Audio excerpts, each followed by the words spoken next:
Hello. So before I begin my discussion, I just want to start with a few quick trigger warnings. The first is that I will be talking about my emotional experience as somebody who has both what is considered to be visible and invisible illness. And so if this is something you are currently struggling with, so the internalization of feelings based on how society treats you, or even just dealing with the repercussions emotionally of how society treats you, maybe go find another video and really take some time for self-care. And the reason I wanted to make a point of mentioning self-care is that we as activists do not do it nearly enough.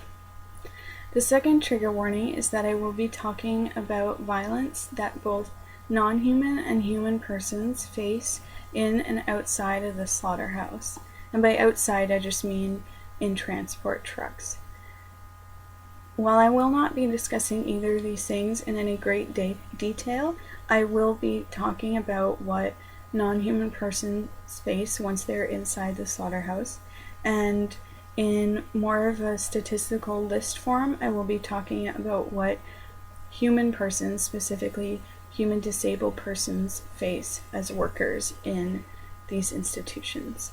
So if either of these things feel like they are going to get at you in any way, in any degree, just like I said, go take time for yourself.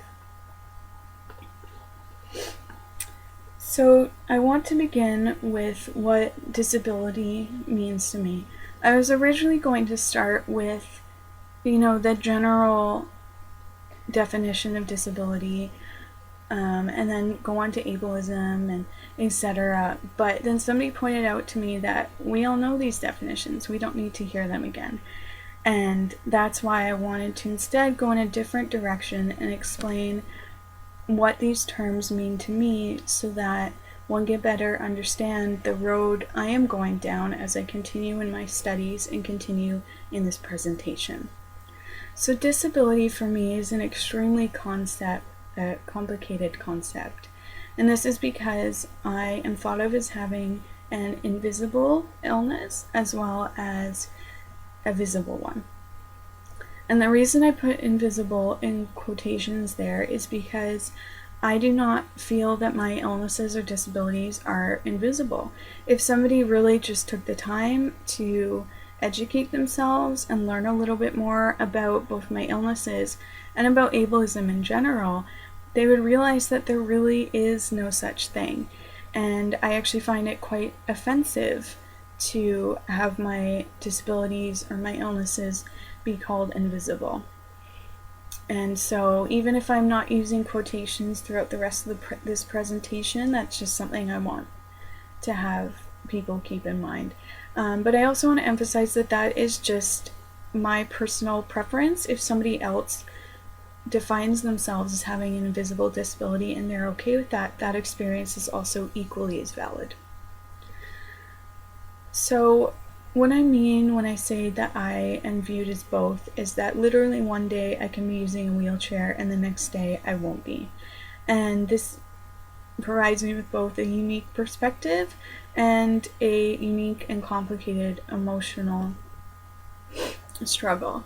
So when I'm using my wheelchair, I experience more of, I guess, what one might think of as like the typical ways in which persons with disabilities are thought of as being discriminated against. So, not being able to get up a curb because it wasn't sloped enough, and because people can't imagine the difficulty that somebody in a wheelchair might have trying to get themselves up this tiny little step, because for them, who is walking on two legs, it's not that big of a deal. Or being gawked at, or experiencing further inspiration porn. And that in itself takes its own emotional toll. You begin to feel like you are freakish, or that you aren't remotely physically attractive, and therefore you don't deserve a physical sexual relationship. And so that's the way really in which this particular form of discrimination that I experience as somebody with a visible disability takes and internalizes. Now, when I'm not using my wheelchair, I'm not using my cane, I face a whole different set of problems. And these problems tend to take on more of a political form. So I have a harder time getting the accommodations that people with disabilities have been given, the little ones we have been given. So I lost my job as a result, pretty much because even though I had a doctor's note, I wasn't sick enough. And to this day, I have difficulty getting my medication I've been on for years. Even just this week, I had to fight for it because I guess I don't look sick enough, or I'm not acting sick in the right way. And the way that this emotionally internalizes, the way that this discrimination internalizes inside my emotional self, is that I begin thinking maybe I am weak and I just can't handle it, and that's why I'm undeserving of these medications or undeserving of these accommodations. And so for me, the concept of disability is the furthest thing from simple, both in an intellectual sense and an emotional sense. And therefore, ableism, understanding ableism, is far from simple. And this is why, somewhat ironically, I have come to define ableism in the simplest way I can. And that's because you cannot summarize these feelings in a simple sentence. And unfortunately, sometimes you do need those simple sentences so that you can form an argument or give a talk or help others understand. And I think that's what we all want to do with these talks that we give, is help others understand. So the definition of ableism that I have come to find fits the best is a form of bigotry that values non-disabled persons over disabled persons. And this results in their rights being lost, their bodily rights specifically is what I will be focusing on, and violence being done onto them. And the reason I like this definition is because it includes everybody, whether your illness is recognized or not, whether you have, self-diagnosed or not, whether you are getting the treatment you need or not, whether you're in a wheelchair or not, you fit into this definition. Ableism reflects the sentiment of certain groups and social structures that value and promote certain abilities over others. And the abilities that I view as being the key ones that society, for whatever reason, seems to put such an emphasis on, is the ability to walk on two legs and the ability to think or to be thought of as thinking rationally. And as you can see, this leaves out a whole host of people. It leaves out people of color, it leaves out disabled people, it leaves out non-human persons, it leaves out queer people and trans people, and the list just goes on, because really the only person it does not leave out is the human, abled, white, hetero, cis person.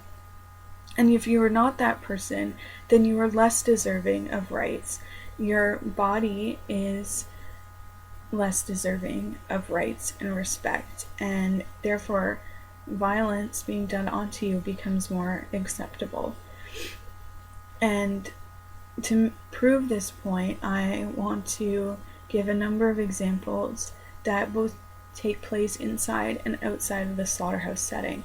And the reason I picked this setting specifically is that for me, it really seemed to be where most obviously ableism and speciesism connect. They literally, even though we know that intersectionality is not one intersection, it's multiple, but this seems to be one of the places where that intersection is extremely obvious. And so I've chosen to focus on this for my research and the purpose of this talk specifically. So to begin, I want to talk about discrimination against non-human persons. inside and outside the slaughterhouse. And the reason I keep saying outside is to include transport trucks, like I mentioned. And the reason this is so important for me is because the organization that I work with and that I am a co-organizer of, Toronto Cow Safe, focuses on bearing witness, really, of those beings trapped in these transport trucks.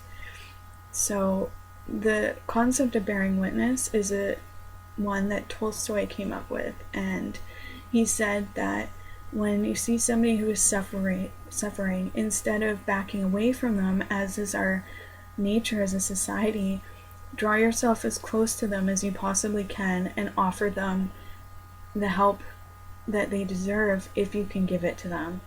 And so what that means for us as a group is that we walk up as close to the transport trucks as we can, and sometimes we do prevent the trucks from entering a slaughterhouse for a certain amount of time.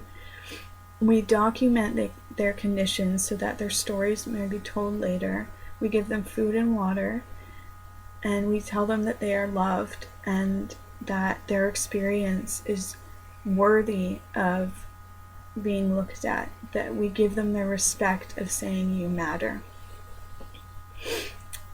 And spending this much time, spending years in this location, has given me access to knowledge that then pointed me in the direction of focusing on the slaughterhouse, both academically and for my own personal intellectual journey.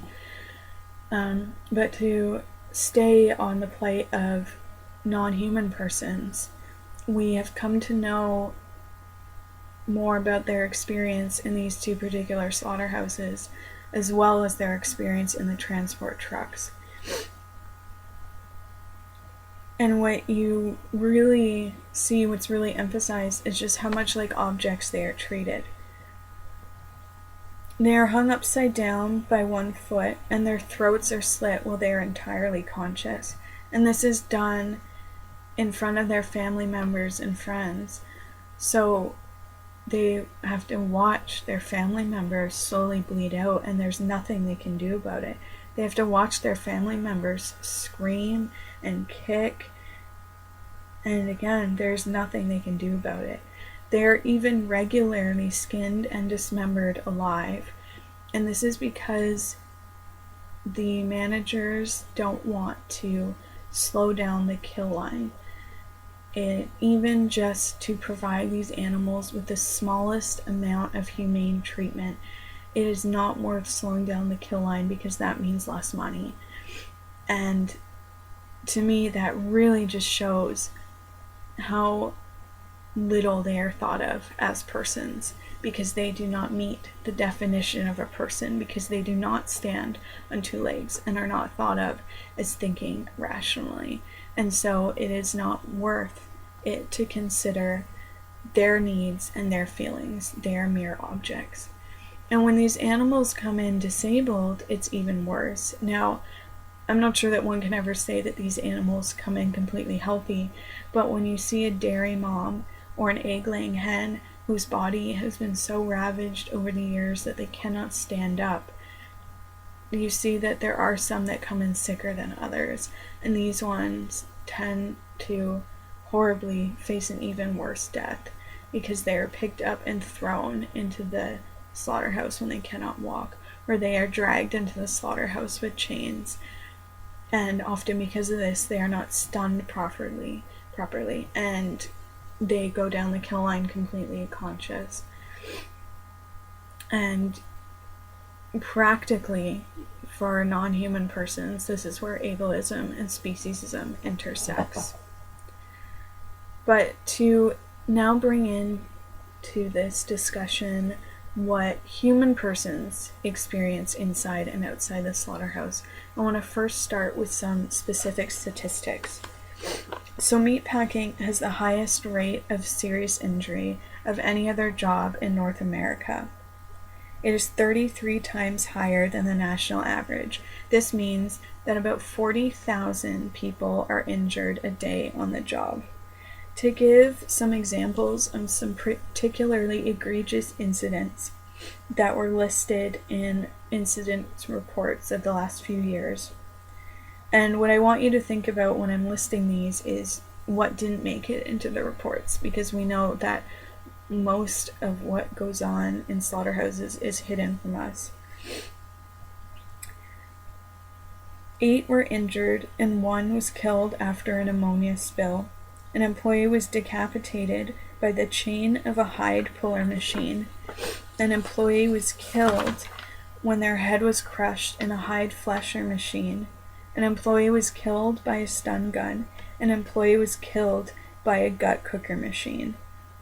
And even though I've already talked about the violence that non-human animals face, I just want to mention that just by looking at the way that these machines are labeled alone, one can tell just how horribly these creatures are treated. But to get back to what human animals experience, I want to bring back up my what I have experienced working with Toronto Cowsafe. And there was one particular instance where, and we were there doing vigils multiple times a week, and there were people from one of the slaughterhouses who were protesting. They had stopped working and they were protesting because they weren't getting the disability pay they needed. And I ended up connecting with this one person who had rheumatoid arthritis, and he got this job because he felt like he had no other options. He was also not a legal citizen, and so he was promised this job where he could get higher pay than, say, in a retail setting. And so he took the job, and he has just been continually getting injured ever since. So he was once burned so poorly all down his back by a knife sterilization vat of water that he was off work for 3 months, and he did not get paid for that entire 3 months. And so not only was he not paid for something that happened to him while he was on the job, but because he was not a legal citizen, he wasn't getting paid for the medications he needed as somebody with a chronic illness. And that was actually when I first began thinking about the further connections and just the deeper connections between ableism and speciesism, and that these connections didn't just exist on sort of a theoretical level, but that they exist on a practical level for every one of the beings that enters the slaughterhouse, whether they are human or non-human, whether they enter quote-unquote willingly or unwillingly. Some further examples that I just want to get into, which show just really how ableism for the worker is ingrained in this slaughterhouse mentality. I want to first begin with the Alissa slaughterhouse case. This was in Iowa, and it started in the 50s and was just recently legally settled. It involved a turkey growing and processing plant. And so growing means this is where the turkeys were living, if you can truly call it living, and this is where the turkeys were dying. The men were from institutions for the disabled, and they were promised a job plus housing. And this is something that people might be shocked to learn still goes on today. And we know this because the people, the management at the slaughterhouses that we bear witness at, the Toronto Cowsafe bears witness at, has told us that he goes into these institutions and he helps. He really believes is helping. He helps these people who society has thrown away into these institutions. He helps them re-enter society by killing, and he helps them get a decent job. Again, he truly believes that. But getting back to this particular case, they were given the jobs of either the pullers or the croppers. So they had to pull out the windpipe and the crop of the turkeys in the slaughterhouse setting, and this is considered to be one of the dirtiest and most physically difficult job there is. So here you have men that are already disabled, and you're giving them a job that is pretty much guaranteed to give them further disability in the future.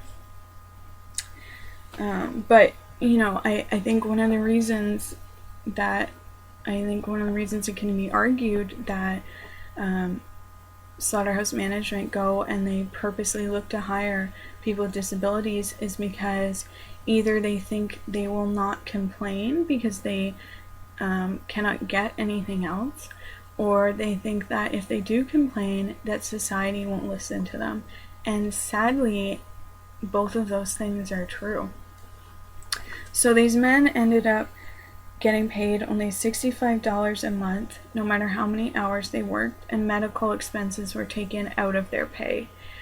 So it's sort of like with the dairy moms and the egg laying moms. Now, I'm not saying that getting paid less is the same as the torture that dairy and egg moms face, but it's still an instance in which, within a terrible situation, people who are disabled are experiencing even more terror in a terrible situation. So these men were getting paid even less than those who didn't have medical expenses.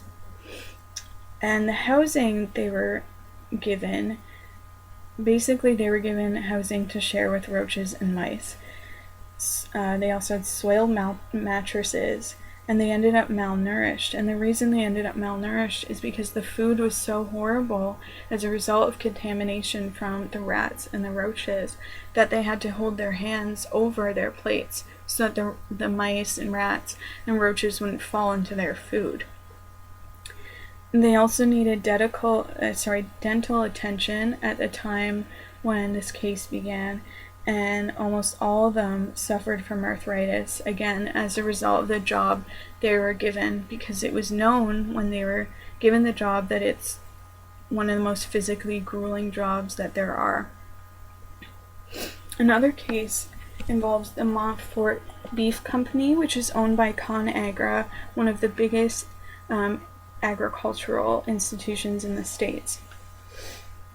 There was a man who could not read, and he had to have back surgery, and he needed a job to help pay for his back surgery. So this is, again, somebody with disabilities who found themselves in really hard circumstances and thus needed to take the only job they could get. But while on the job, he just ended up sicker. He inhaled too much chlorine while cleaning the blood tanks and had to spend a month in the hospital because he had burned his lungs and his skin. He damaged a rotator cuff in his left shoulder as well as broke a leg and shattered an ankle. He is now living off of Social Security. So again, we have somebody who went into this job desperately and came out even more desperate. And so I think it's really obvious that on a practical level, ableism and speciesism feed off each other in the slaughterhouse setting. And indeed, the animal agriculture industry in general is founded on ableism and violence by decisions made about who counts as a person and whose bodies matter. And right now, the definition of who counts as a person hinges on patriarchal, hetero-cis masculine abled traits. The valuing of whether or not somebody can walk on two legs and whether or not somebody is thought of as being able to think rationally. And we are deciding who, deserves a job good enough that they can make a living off of it, who deserves to be disabled, who deserves to be further disabled, who deserves to live, who deserves to die, who deserves to suffer, all based on these two arbitrary things. They're things, and instead of treating these abilities like they are like arbitrary things, we take these abilities and we say, okay, now we're gonna treat whoever doesn't have these things like things. And then we have human people and non-human people being treated like objects, and that's when they have their rights taken away, and that's when their bodies no longer see respect, and that's when violence ends up being done onto them. Preference for certain abilities over others leads to a labeling of real or perceived deviations. So this is deviations from, not being able or not choosing to walk on two legs, and being thought of as not thinking rationally, as a diminished state of being. Just like speciesism assigns different values and rights based on abilities, not being able to walk on two legs, or being thought of as not thinking rationally, and them being viewed as lesser as a result, and humans as superior. You can see how speciesism thus also promotes discrimination against persons with disabilities, as it encourages this overvaluing of the ability to walk on two legs or to be thought of as thinking rationally. Any person, whether non-human or otherwise, who is perceived as not having these desired, oh so important traits, is seen as other than human. This othering of animal persons, as well as persons with disabilities, and more individuals, such as women, makes their loss of rights and differential treatment towards them reasonable, since they are not viewed as true persons, and in fact are viewed as objects. To conclude, because the definition of the person has been defined by making claims as to what it is not, example, it is not someone who does not walk on two legs. It is not someone who communicates in a way other than the English language. It is not someone who communicates